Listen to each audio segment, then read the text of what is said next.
Hi, I'm Harry Rock, and welcome to another edition of the Westfield Council on Aging Presents. This is a collaborative effort with Mike Squindo, Executive Director of the Westfield Senior Center, Tina Gorman, COA Special Projects Coordinator, and Pete Coles, producer of WCPC Westfield Cable Channel 15.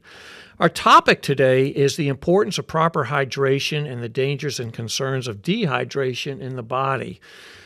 My guest is Dr. Bhatnagar, who is also fondly known as Dr. B here in the community, and Dr. B is a member of the Westfield Board of Health. So welcome to the show, Dr. B. Always glad to have you with us. And now that summer is here, we've been experiencing high heat, humidity. We've got more of that to come. With climate change, it just seems to get worse and worse. And, of course, we need to be concerned about proper hydration and the dangers of becoming dehydrated, which is usually a result of being outside exercising, working in the yard or the lawn, in the garden, or just being in the sun in general. So I guess the first question I have is there any reason that we shouldn't still go outside? Should we be afraid of going outside and becoming dehydrated? That's a lovely question, and the answer is yes, you should be afraid, and it only depends upon a particular temperature. Okay. And but before we talk about the temperature and what the particular categories are to be concerned about, do you know that 75% of Americans are chronically dehydrated? 75%? 75%. And in that same point, I would say up to 3% of hospitalizations are related to dehydration. Really? Up to 3%, typically. And actually probably more, because sometimes people come in for other diagnoses. But in actuality, we find that a subset of that is also a dehydration that precipitated that event, like irregular heartbeat, heart attack, all these kinds of things could have very well been contributed because of dehydration. And dehydration isn't just related to sweating as we traditionally think about it or being out in the sun. It can also be related to even in wintertime, we can get dehydrated because we don't actually take in enough fluids. But we'll get to that in a second. But in the grand scheme of things, dehydration plays a vital role. It also plays a role in not only just the hospitalization, but also the healthcare costs, and also how much time lost from work, and the time that it takes to rehabilitate from whatever illness occurs as a consequence of the dehydration. So it's kind of important to realize that. You mentioned about the sun and being outside. I think everybody must pay attention to how much time they're spending in the sun. Okay. A few minutes is very different from, spending like 5-6 hours lying on the beach. Yeah. In an uncontrolled environment. That's a great point. Right. So it's how long you're out there. Right. So temperatures, right? So the above 80 degrees is typically what we would say for caution. Okay. 95 degrees is what the body can pretty much handle. It's the limit to what it can handle. Beyond that, it's all about adaptation. 90 to 103, heat illnesses are the big issue. So, for example, like heat cramps, heat syncope, in other words, heat passing out, heat exhaustion. And by the time you get to 130 degrees, we're talking about heat stroke. So you've got to realize some of the temperatures that are involved and also how long you're going to be spending out in that temperature. As a vital role for that. With that being in mind, as a lead into let's talk about the importance of water, because that's directly related to hydration and dehydration. So what should we be concerned about when it comes to water and the amount of water we're taking in? So essentially, what is dehydration? Yeah. So the other aspect of this is that not only in the temperature, but one thing I wanted to mention also is that how we adapt to that temperature is also important. So if we've had a very cold winter and we just break into spring and we immediately go into hot temperatures, we haven't had time to adapt. Right. So adaptability is just as important because, we would talk about what about people in Africa who or hotter climates in the Middle East and so on, or Indonesia and other areas that are usually pretty hot, but they can handle that kind of heat. But we would come from there, let's say, as a tourist and go to those locations and not be able to handle that heat. Right. So humidity is an importance as well as the adaptability. Now, let's say if we go from winter to a nice, easy spring, and then we start ramping up gently and we adapt to it, we can handle the heat better. So we're less likely to end up with hot and heat stroke and things like that. A quick, silly example is myself. When I grew up as a kid in Kuwait and ended up 130 Fahrenheit on average. Wow. And I adapted as a child. I didn't enjoy it, but I still adapted.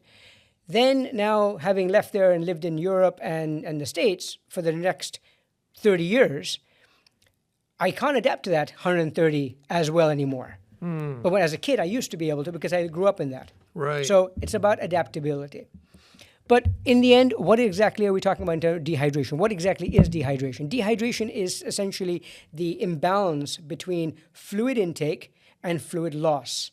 Okay. And it's not just water, it's fluid, because fluid also contains electrolytes.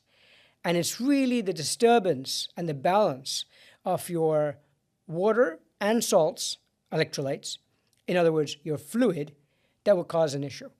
So it's not just water, it's also the electrolytes. Correct. So if you have, like an athlete, like I'm an avid cyclist, I go out, I come back, I am just dripping. And I've expired a lot of water. I've been drinking water, but I'm not taking in new electrolytes to Correct. replace the ones that I have gotten rid of through sweating. So sweating, you're naturally losing electrolytes. Yes. And we'll talk about that because what's also important is that there's certain populations you need to worry about, like elderly. They've got to really watch out for dehydration, pregnancy, plus children, young age, right? So babies and so on, because it's quite often, you go to the beach and you'll see a baby in a pram or just lying there and with a little hat on, but they're losing a lot more than you can anticipate. Right. It's not just putting them into a bassinet and just keeping them there. You're still going to lose a lot. And also the patients who are critically ill and they've got like diabetes, already existing chronic heart failure, chronic health conditions. These are your more danger and special populations that you've got to watch out for dehydration as well. Wow, interesting. So the natural body, the body in its attempt, it's always trying to stay at 97.5. Yeah, 97 degrees, 97.8, yeah. 97.8. So it's always trying to regulate that. So to your point, as the outside temperatures get higher and stuff, our body temperature is going to start being affected by that and it's going up. Our natural defense against that is to sweat. And sweat is water. So that's going to lead to dehydration, obviously. Yep.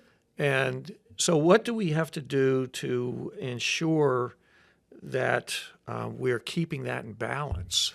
So to understand the pathophysiology of sweating, all right, it's a beautiful mechanism. It's been developed over eons as part of our evolution because all creatures do some sort of sweating, but in different forms. And in order to regulate the body temperature, right? All mammals of some sort, right? Dogs will pant to regulate their body temperature, right? What we do is we sweat. And because we don't have that much of hair on our bodies, right? And the hair is there to keep us cool as well, but it's also there to be able to distribute some of that fluid. So what happens? So when the temperature rises, there are several different hormone mechanisms. The renin-angiotensin system, the ADH system. There are lots of these systems that we already have built in that will cause our blood vessels, let's say the temperature rises, blood vessels start to dilate and brings up sweaty fluid to the surface, which include salts and water. They come to the surface, and then due to the temperature, the water evaporates, and along with that evaporation, like an air conditioning system, we take away that heat, and we keep our body temperature cool. But what's left on the surface is salt. I'm sure you've gone on along bike rides or whatever, and you've come back, and you take off your watch or your clothes, and you just go white all over you. That's actually all salt. So you've lost that much of fluid and actually that much of salt, because if it's sitting on your skin, it's not inside you doing what it's meant to be doing. So you're losing electrolytes and you're losing that. on average, about 60 to 70% of our body is made up of water. You've got almost 2/3 of that is in water. Is inside cells. 2/3 of this water is inside cells. 1/3 is outside the cells. And only 1/5 of that is actually in the blood vessels. So we are actually a fair amount of water. We're just, if you're anxious, I would say you're basically an anxious cucumber. Because you've got almost all that water inside you. Right. So you've got to watch out for that kind of balance. And all these hormones will continue to keep regulating that. How do we lose water, right? We're not just losing it from our skin. We're losing it through our lungs. We're losing it through our GI tract, right? Our kidneys, right? We lose it through our tears. We're losing it through lots of different mechanisms. So we've got to pay attention to how we're losing it and also then how to then replete it. Mm-hmm. I often think of this. My wife is an avid gardener. So if we go away during the day and it's a hot day, we come back. She's always worried about her plants, and we come back and they're all wilted. So we water them immediately, and boop, they perk back up. And I think of our body in the same way, that if we don't replenish that fluid, we too are starting to wilt, essentially. Right. And we can feel it. We get tired. We just don't feel right. We don't have energy. And a lot of that is just due to lack of proper hydration. Exactly, and also how much of hydration. Right. And I'm sure we'll talk about that shortly, but more importantly, I was going to say, do you know, Harry, how much water do you drink on a daily basis? Well, I start off, I'll drink anywhere from 3-4 glasses of water when I first get up. Mm-hmm. Because I'm conscious of the fact that I didn't drink much before going to bed because I don't have to get up and urinate. But I'm an aging male and prostate issues, so I'm up probably every hour and a half kind of thing. So I know I'm voiding water. So I know I've got to replace that. So I'm at least 3 to 4 glasses of water. But I don't know if that's enough. That's just what I'm doing. But I don't know if that's enough. That's a good question. And the reason I bring that up is simply because I noticed that for this entire summer, I ask every single patient of how much water do they drink. That's just from a cardiovascular perspective. I ask every single person. And I will tell you that 99% of my patients on a daily basis will tell me that, oh, yeah, I drink plenty. So I do the quick calculation. I tell them how much are they drinking this amount. And they just look at me with blank stares and say, I have no idea.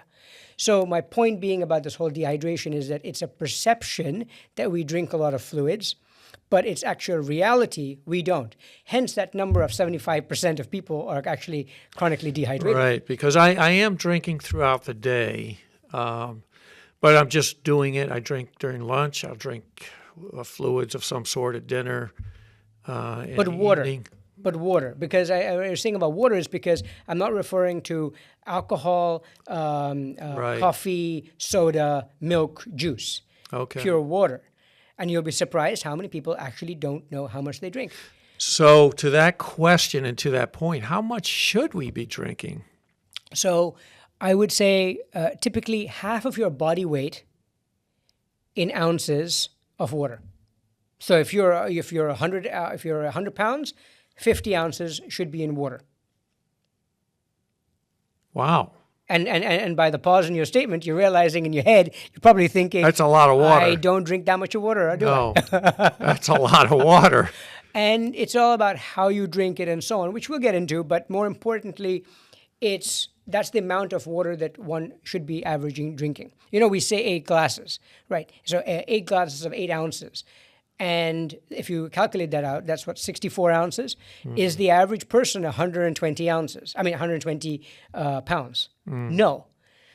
So that means basically you need to be drinking a lot more depending upon whatever your weight is.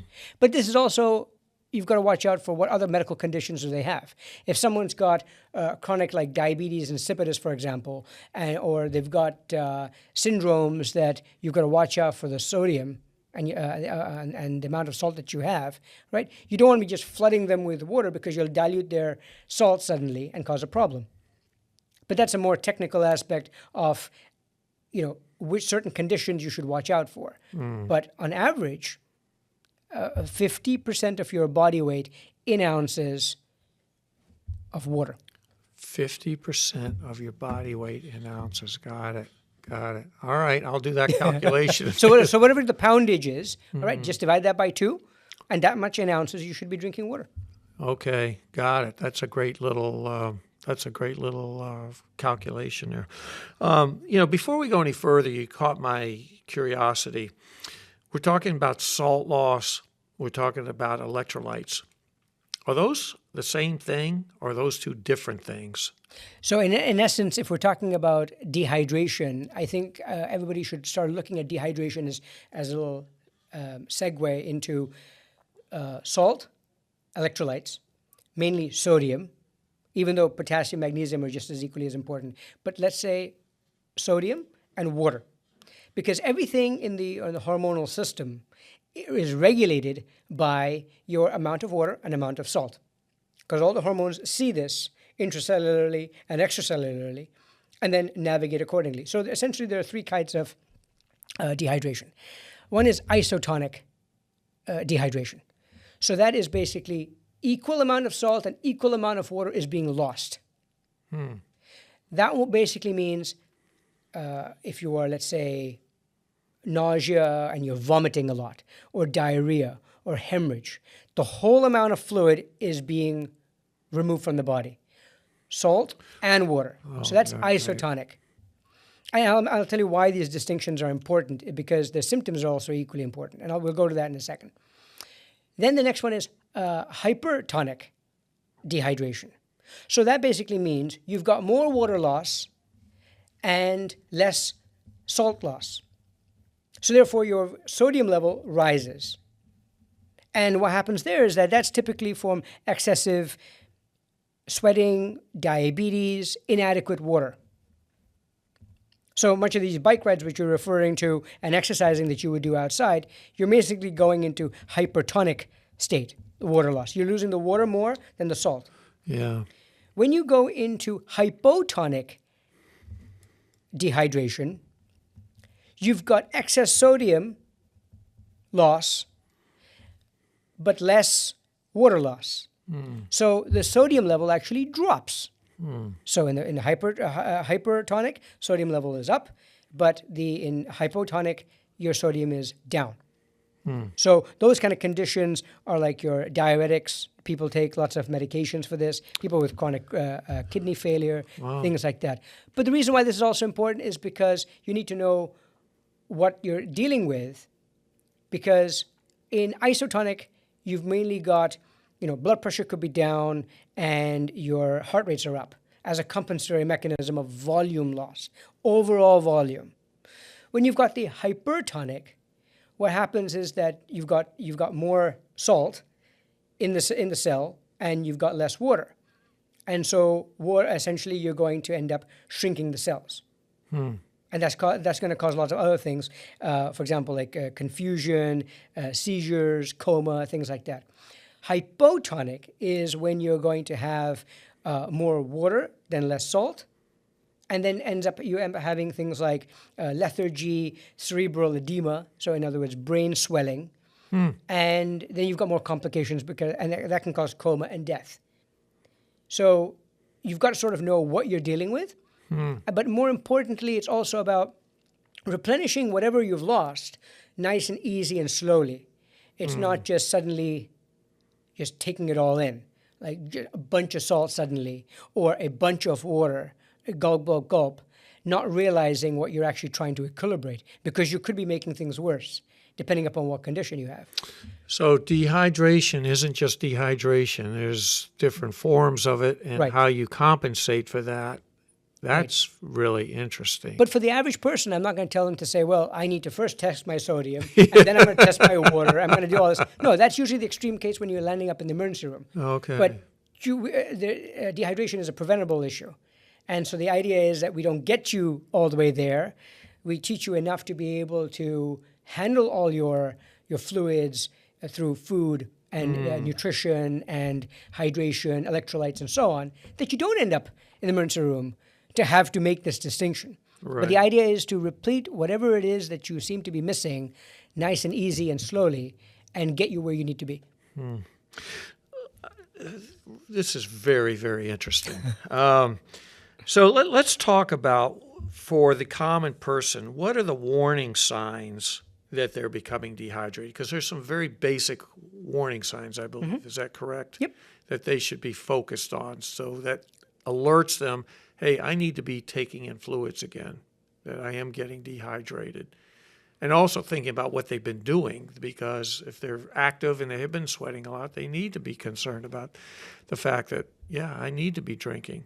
So what are some of the warning signs? You've mentioned a few of them already, but I want to just kind of... Sure. And I think we hit should that break them up again. by systems, because Okay. that makes more sense. So when your urine becomes more concentrated, The yellow. right. So you want it to be pale. Clear means you've probably got a little bit too much water on board. Oh, But it doesn't. But if you're not having any issues, I wouldn't worry about it as much. But it's the paleness is what it shows that you've still got a little bit of something being excreted, and that's an adequate response. That means you're hydrating enough and you've got enough electrolytes and so on. But the darker it becomes, the more of a problematic it becomes. So the more amber and darker, and also painful urination. Some people will have painful urination during dehydration. oh, wow. And so they feel this burning-like sensation. And so the more you hydrate, you end up getting better. Does that make sense? And so therefore, so let's go by systems and see what you have. So cardiovascular system-wise, if you're starting to get dehydrated, blood pressure first goes up, because you got to keep up enough perfusion to all your organs. So much of the time, and I've mentioned this to you in the hypertension talk we did ages ago, was many of the time I can actually fix someone's hypertension just by getting them to hydrate better. But it's when their blood pressure now starts plummeting, we've already crossed that mark. And so now you're getting significantly dehydrated. The heart rate usually compensates by going up, because you're trying to keep that cardiac output per beat, right? So that's cardiovascular-wise, that can be the issue. And a severe dehydration will eventually lead to shock because of drop in blood pressure. Then you've also got the gastrointestinal system. So your GI tract, people will get bound. They feel very constipated because of the dehydration, right? So that's another sign. Neurologically, so you've got right from mild thirst, dizziness, irritability, confusion, all the way through seizures, coma, falls, things like that. Right.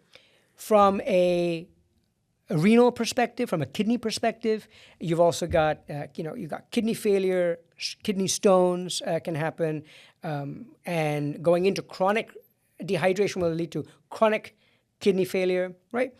And then you've also got muscular issues, cramps, aches and pains.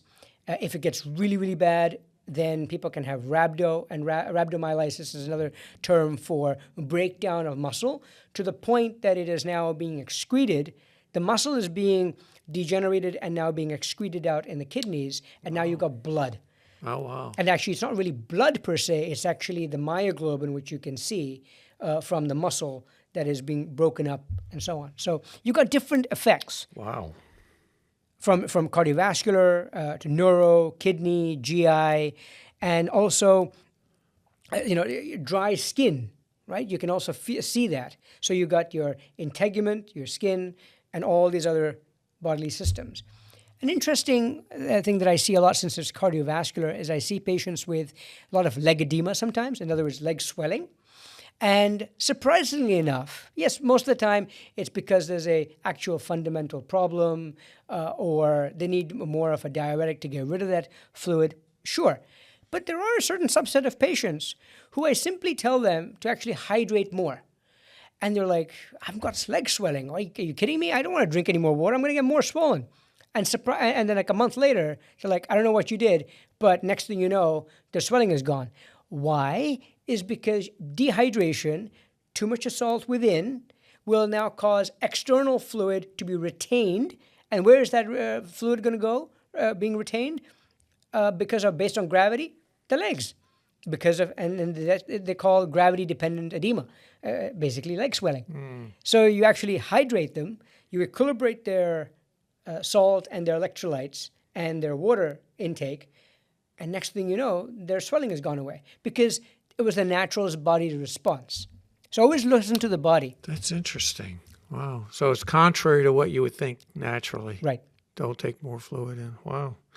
How much do diuretics and just medications factor into dehydration, or being aware of the fact that you can become dehydrated from that, or it can add to the problem that you may have? A significant amount.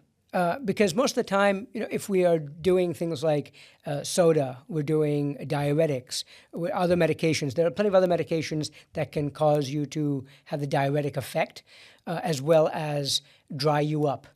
So it doesn't have to be getting rid of the fluids, but not being allow you to take them in and make you more thirsty and parched. So lots of medications, depression medications, anxiety medications, all these medications have side effects.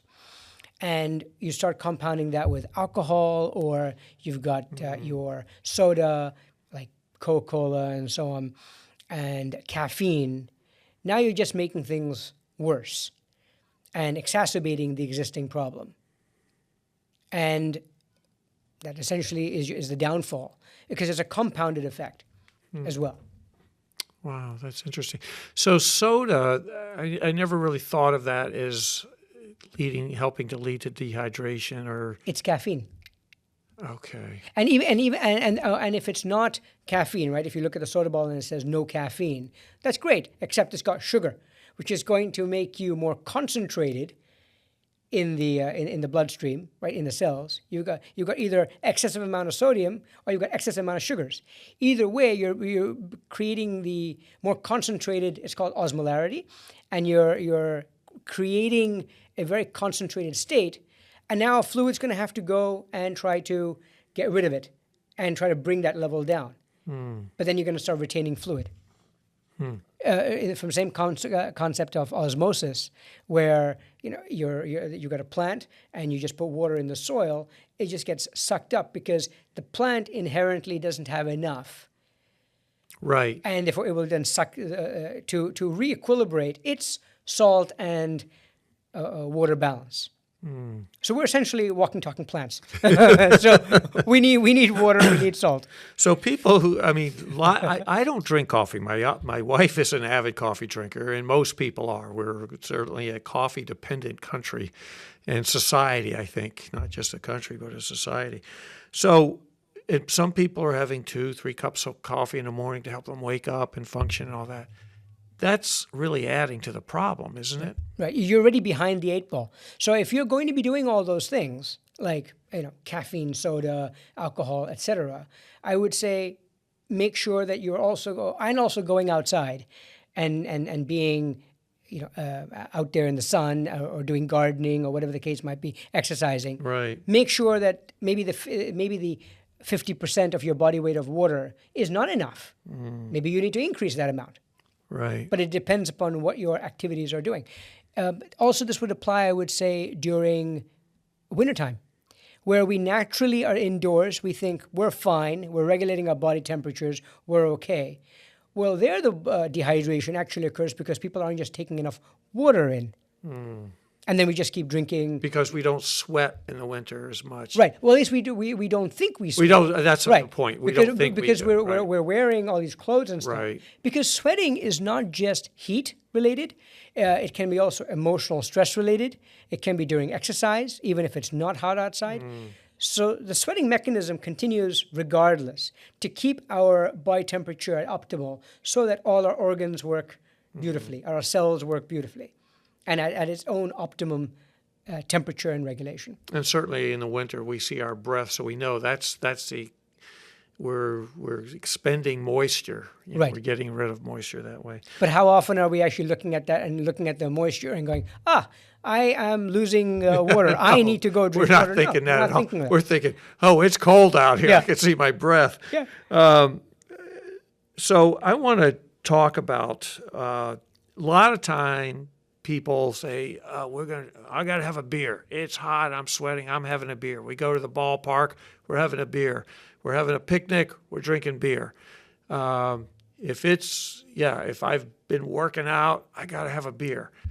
So that's really not the best replacement as far as fluids are concerned. It's good for carbs if you need your carbs. But the fact of the matter is that, and I'm not telling you don't have the beer. I'm just saying make sure you're very well hydrated prior, during, and after whatever activity is that you're doing. Right. And if you feel that the reward must be a beer, then great. But also make sure the reward's also water. Right. What about these energy drinks that you can buy in the grocery store and stuff? Is that something that's good to be drinking to help replace stuff or not? Yes and no. It depends upon what kind of energy drink is it. Most of the time, it's all hype and it's all just pure sugar. Okay. And because they you got the advertisements of the athlete running and they're Right. and they're sweating and now Right. they have to just go for their Right. drink, right? That's all marketing. In the grand scheme of things, what you really need is simple stuff. You need your electrolytes and you need water. You need to have good nutrition and keep everything in balance. You don't need energy drinks for all that kind of stuff.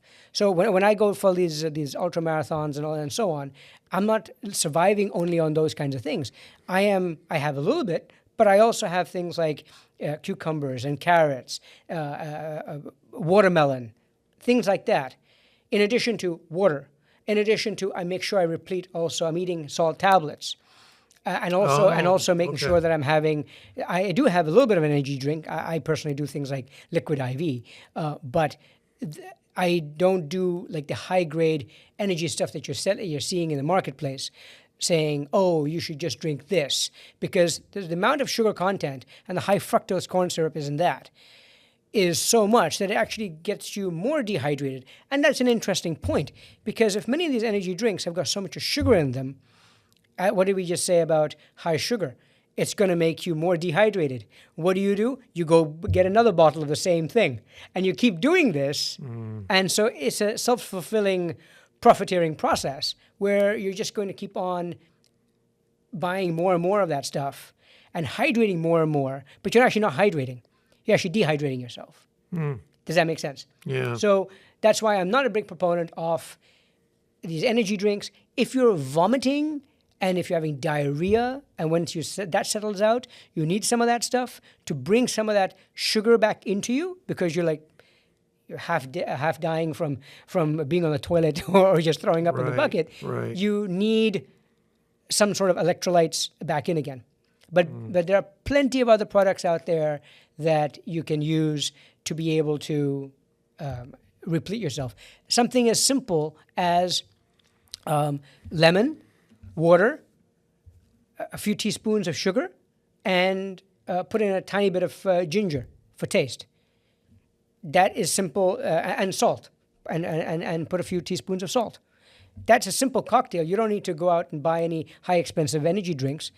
You got your lemon with magnesium, potassium in it already. You've got a little tiny bit of sugar in that. You add a few teaspoons of your sugar. You got your water, some salt, and the ginger. You're good. Many countries culturally, like for example in India, when you go out and you come back, the first thing you have after a hot day out in wherever you're going, right, is something called a lassi. In India, for example, that's what it's called. And that's basically exactly what I just said. Lemon, water, salt, a little bit, tiny bit of sugar. Some people don't even do the sugar, just do a salt electrolyte. And that's basically because you've lost so much of electrolytes and fluids in a hot environment. So something simple. You don't have to make it complicated. That's my point. Yeah. No, that's really, really interesting. So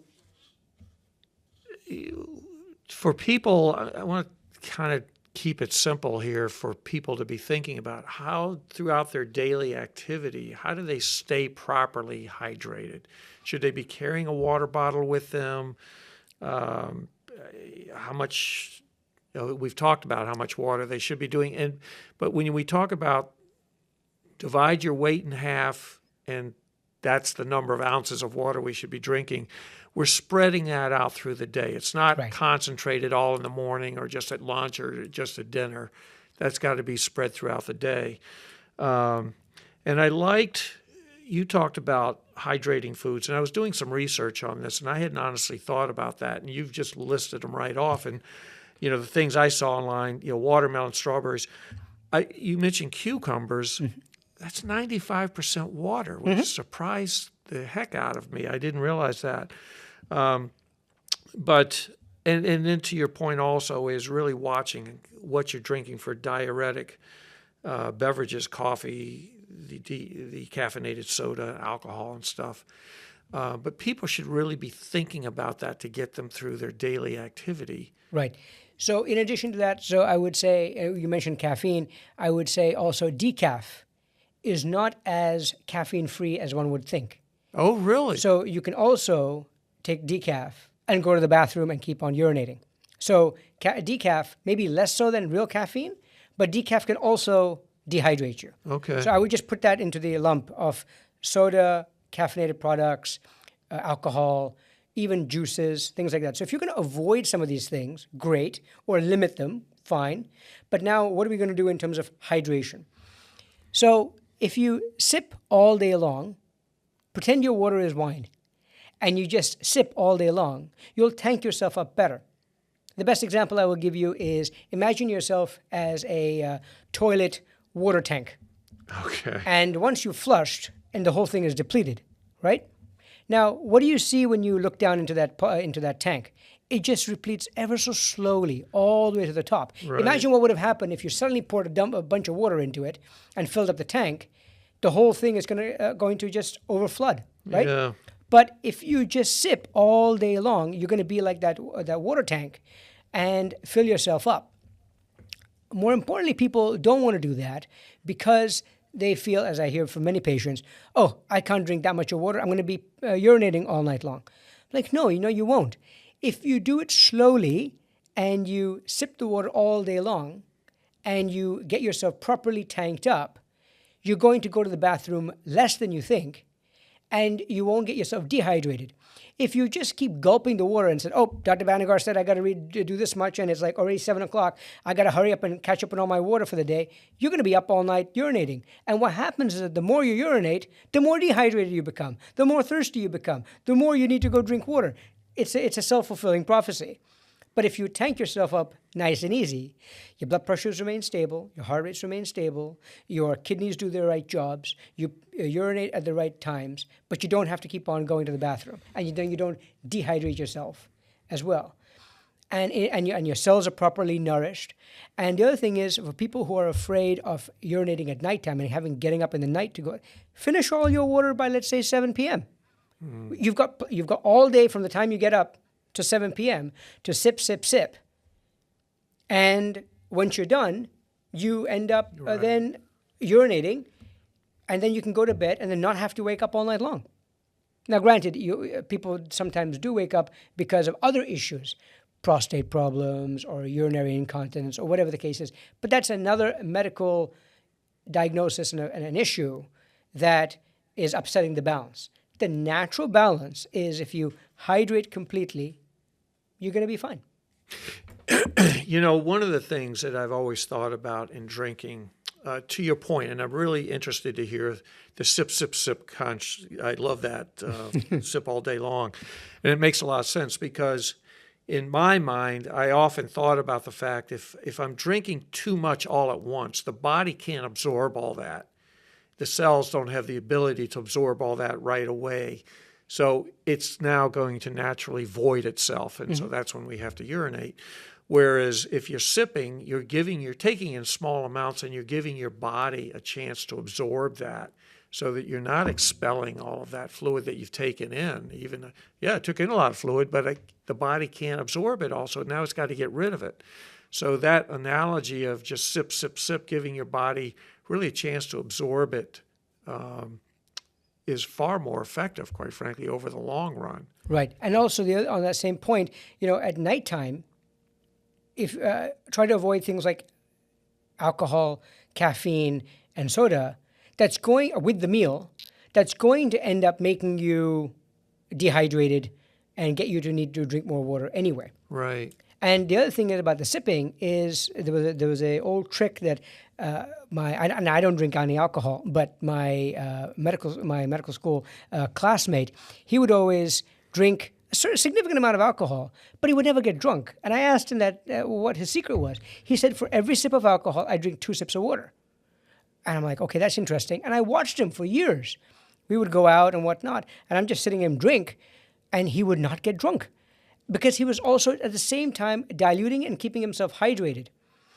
One of the tricks that in bars, do you know why they have peanuts and salty stuff sitting? It's to make you want to drink, right? Right, it makes you want to drink, right. And you're going to buy more beer or wine or whatever you're Right, drinking. but physiologically what happens is that it's going to make you dehydrated enough so that you don't go to the bathroom to go pee. Because with all the amount of salt, now you're going to retain all that fluid. You're not going to want to keep using the restroom, so you'll stay at the bar and keep ordering more drinks. The idea is, moment a customer walks out from that spot, the less likelihood of coming back. Right. The idea is to keep them there. Keep them there. So similarly, if you, let's say, drink water alongside your alcohol, you will maintain a better homeostatic balance. But just avoid that anyway. Right. That's interesting. Although most people won't do that because that's not necessarily the reason they want to feel the effects of that. That's interesting, though.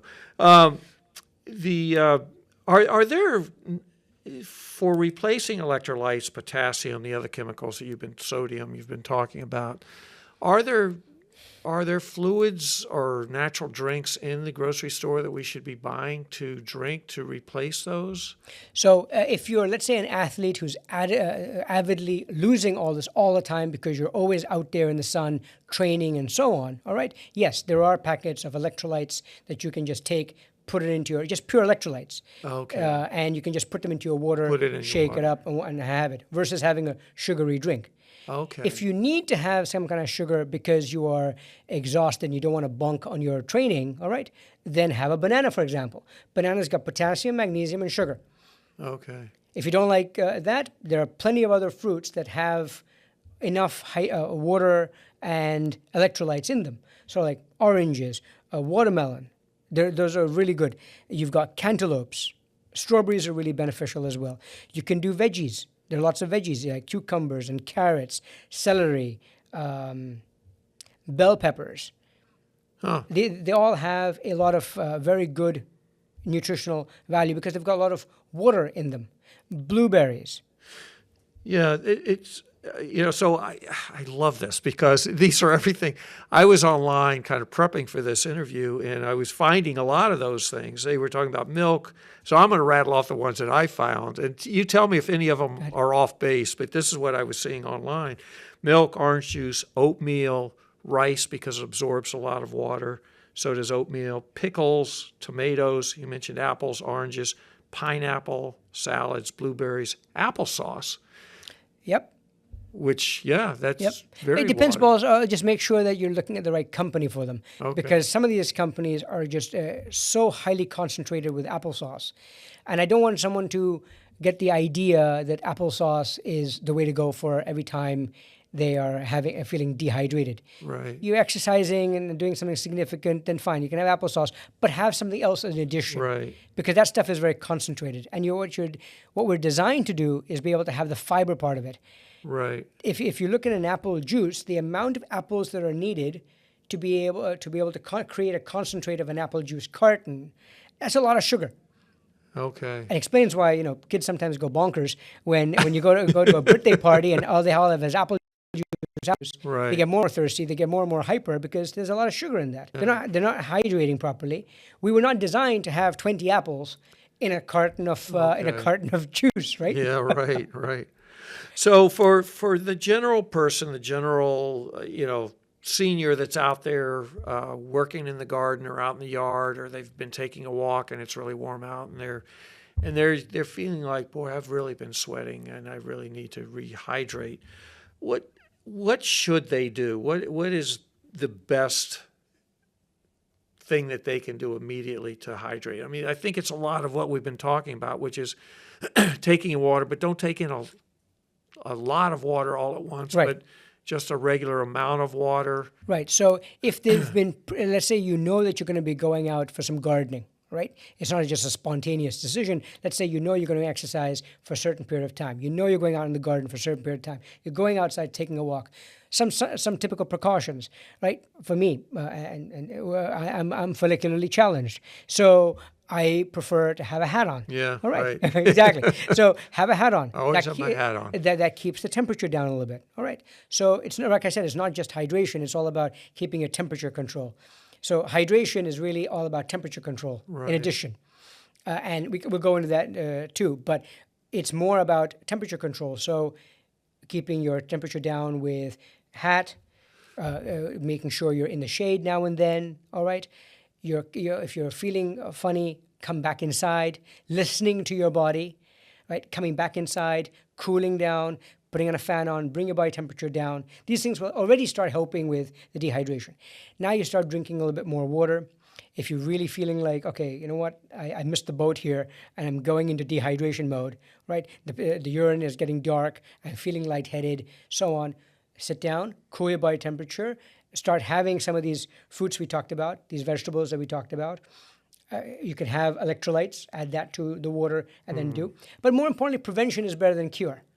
So if you start being more preventative and when you're going to be going out for this, maybe an hour or so prior, start hydrating yourself. When you're out there in the garden, make sure you've got your water bottle with you. Keep sipping as you're doing whatever you're doing, or when you're going for your walk, while you're walking or exercising, keep hydrating. After that whole event is over, come back inside, get your body temperature down, rehydrate, and so on. I think it's really important, that point of just really getting your body temperature down, and the importance of, simple as a fan in front of you. It's amazing how fast that will help you cool down, even if you're not in a highly air-conditioned room, but just having that moving air, it's flashing off that heat. It's helping bring that temperature down. Another quick, since you mentioned about temperature, I just thought about this, which was you can even freeze. If you already know you're going outside first thing, it's going to be a hot day. Well, firstly, avoid with caution, right? Above 80 degrees, be cautious. But one thing that I like doing is if I'm really feeling like, okay, I need something, I'll have frozen blueberries, frozen strawberries. I will keep my cucumbers and a pile of cucumbers and carrots in the freezer. So when you're now going to enjoy it, it's going to be something fun to enjoy. With the coldness, you're also going to eat it frozen. Yeah. It's fun. Oh my God! I never thought of that. Yeah, really? And then you can take all those frozen things, even if you need to, and make it into a smoothie, and then have it. All right. So there are lots of different ways you can handle doing this. So strawberries, watermelon, freeze them. Now you're having a special treat, as it were, but using that coldness to bring the temperature down. Plus, you're still getting all its benefits. Right. And then balancing that out. So I just thought about that, especially since you talked about bringing the temperature down. Right. But then also avoiding things that are going to exacerbate your day when you go outside. That's interesting, though, freezing blueberries and cucumber. Oh, that's great. I'm going to try that. One of the things that just popped in my mind, a lot of controlling how hot you're getting is clothing. Mm-hmm. And how we're dressing. What would your suggestions be with how we should be dressing when we're outside? So something loose fitting, so you can have air flow. Okay. Right. Nothing too tight fitting. Okay. Also, sometimes you want to wear shorts. Sometimes you want to wear a t-shirt or a polo shirt, that kind of thing, so that you can have airflow, because inherently you still want to keep your body temperature cool. So many of these old pictures of these sundresses and so on, and straw hats, it's basically to allow airflow throughout the process. Talking about straw hats, to your point, I'm follically challenged, so you would not believe how many hats I have in my house, because I'm constantly wearing hats because the worry about skin cancer and stuff. But I'll buy some of these straw hats, and what I have found is just a straw hat is actually hot. And I found that I've got straw hats that have little ventilation holes up at the top, and much, much cooler. I can feel the breezes coming through. I can feel myself just flashing off, getting rid of heat. So it's really being able to wear clothes that helps you to expel heat, and to evaporate sweat. There's a lot of synthetic materials out now that they call cool clothes.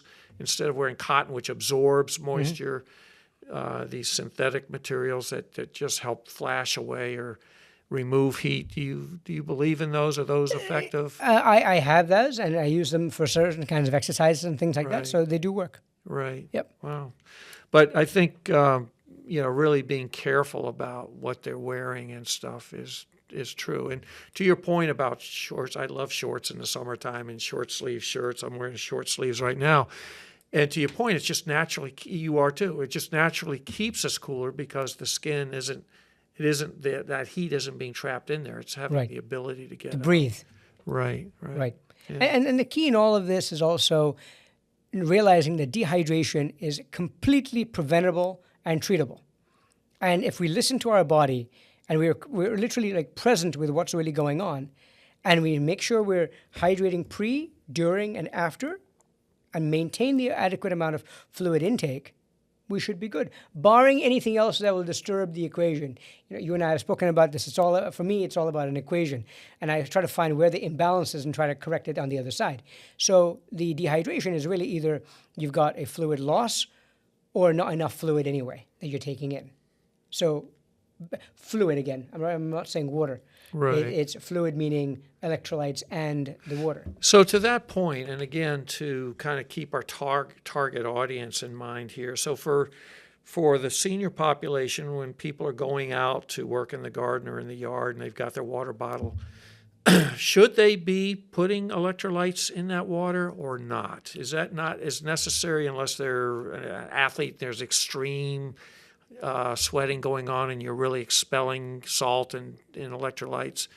Yeah, I think on the grand scheme of things, if they're just going outside, going for a little walk, being in the garden, and so on, you can just have your bottle of water and make sure your hydration.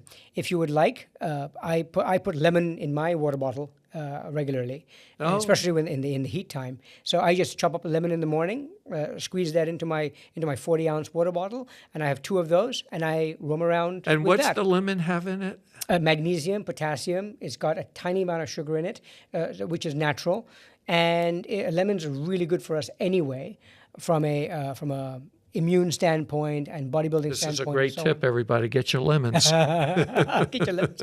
So I do, in my water bottle, I've got lemons in there. This is great. This is absolutely great. All right. One more thing is that, and watch for your urine color. These are sensible things. Yeah, watch your urine color. Colors, but making the water as a daily habit, that's key. It has to become a habit. If it's not a habit, then you'll only think about it when it's too late. But if you make it a natural part of yourself, wake up in the morning, have your water, and then move forward, it becomes quite natural. So when you wake up in the morning, when a person wakes up, we've been talking about really trying to regulate the amount of water that we take in throughout the day, but we are actually somewhat dehydrated just from sleeping all night. We've shut off our consumption of fluids, say 7 o'clock. Mm-hmm. We're not taking anything. We've slept for 6 or 7 hours. Now we're getting up. How much water should we be trying to replenish ourselves right away? Should we take more water in initially when we wake up? And what do you recommend on the number of glasses of water? So typically, and does that include like a glass of orange juice, or is that a separate kind of That's thing? a separate thing altogether. Okay. So I would say you can drink up to 2 glasses of water upon waking up, but don't have to have this urgency and rush that, oh my goodness, I need to do this like stat. Otherwise I'm going to fall out of bed. That kind of thing. Okay, right. Drink over the next half an hour or so, nice and easy. Keep drinking sips and sips, because you don't want to, again, go into that cycle of starting with your morning, drinking it too quickly, having to go to the bathroom, dehydrating, right. and now you're behind the 8 ball. Right. So at least 2 glasses of water first thing in the morning, but drink it nice and easy as you're getting up, you're brushing your teeth, getting ready for the day, going and having your breakfast and so on. Have that. You can have then you can start bringing in your other fluids, right? AKA your milk, orange juice, coffee, whatever those kinds of things are. Right? Those are fluids, but I'm talking about water. Okay, that's not a replacement to water. Correct. Okay, water is water. Water is water. All right, so remember that. And if you don't like the taste, put something in it. Right. I've got patients who, over the years, I've got them to put like strawberries in it, and make a jar of that and put them in the fridge. So in the morning they'll get up and then have that because they don't like the taste of the water in their town. You can put lemons, you can put lime. I've done cucumbers, I've done carrots, I've done strawberries. I've tried a whole bunch of them to find out what I love most. And out of all of them, the one thing that I found for myself, even more than limes, which I love, is lemons. Okay. So I will do a lemon. I'm going to try the lemons. All right. So let's think about that morning. So I wake up, I'm having my 2 glasses of water. Now, I'm not a coffee drinker, but most people are. They're having 1, maybe 2 cups of coffee with breakfast to help them wake up. Is that counteracting everything? Because that's a diuretic. Mm-hmm. Yep. So that's causing you to want to urinate, yet you're taking water in to help hydrate. So let's say, for example, you've had your 2, I'm just making this up, all right, just to give us a visual of this. Imagine you've had your 2 glasses of water. Now you've had 2 cups of coffee, all right? You've kind of negated what you just drank. Right. So you've gone back to 0 or maybe a slightly negative. Right. So now you've got a lot more to catch up on for the rest of the day. So maybe just watch out for how much of coffee you're drinking, or just make sure you're also hydrating adequately. Right. Does that make sense? So it's about balancing that equation of how much water that you need to drink.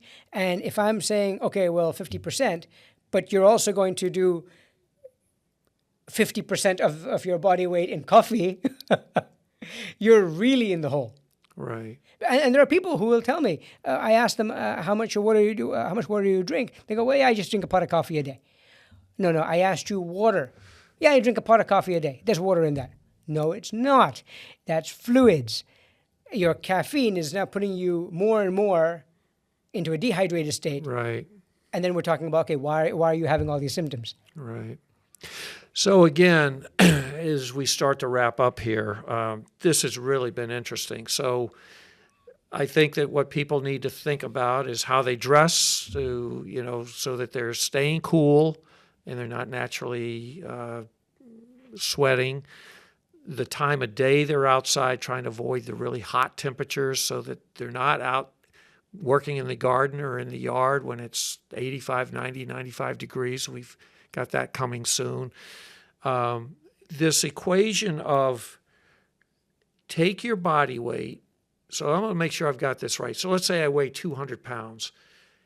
Cut that in half. That's 100 pounds. So I need 100 ounces of water a day that I'm drinking. So that's the equation. Take your body weight, cut it in half.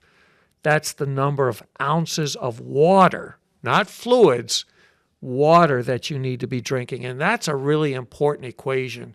And I've never heard that before, but that's something that all of you need to be doing to make sure that you're properly hydrated. Watch your alcohol intake. Watch your coffee intake, tea, anything that's caffeinated, because that's going to naturally expel. Including decaf. Including decaf. Okay, we've learned that. Sip water all day long so that your body has the ability to absorb it, not take it all in at once, and it can't absorb it, so now it's got to expel it because it's just got too much and I've got to get rid of it. So that's an important quality. And, really have your water bottle with you. I love this idea of squeezing the lemon into it so that you're getting natural chemicals put into it. And then as an athlete, and there's a lot of, we're seniors, but a lot of us we're avid athletes. We're out there. I'm out 85, 90, 95 degrees sometimes on my bike because it's just hot and I got to get out and ride. But the importance of replacing electrolytes, eating bananas, I think you mentioned is probably one of the more important things you can do. You can buy packets of electrolytes in the grocery store. Yep. Those are in the grocery store, and you can add that to your water bottle if you are a very active athlete and you're going out, because not all seniors are sedentary. That many of us are still out there pounding the pavement, so to speak.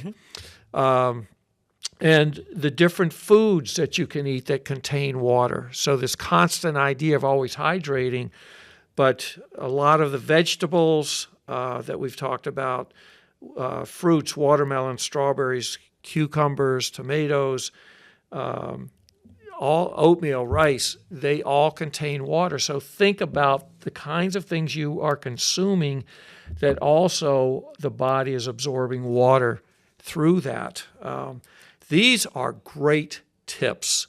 And one more thing I'll just add is that even if you're an avid athlete and you're going out for a bike ride, it doesn't mean you can't take carrots and cucumbers, put it into a small little Ziploc, and put it in your pouch, and off you go. Right. It doesn't have to be have to have an energy drink.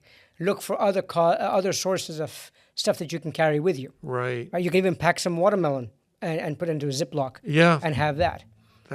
So there are lots of different things. I think the other thing, Harry, is important. We've been talking about dehydration, but why are we even hydrating? Why are we putting so much importance in hydration, right? Because it's not just temperature regulation. We talked about that because of the heat, but it's a lot of other things too. Joint lubrication, right? Since we're so much of water, we need that water to be able to help in between our joints, right? It's going to help our cardiovascular system. The water will help replenish our immune system. It helps with gut regulation, so we don't get bound up. Yes, right. So there's also regular organ function, cellular regeneration, right?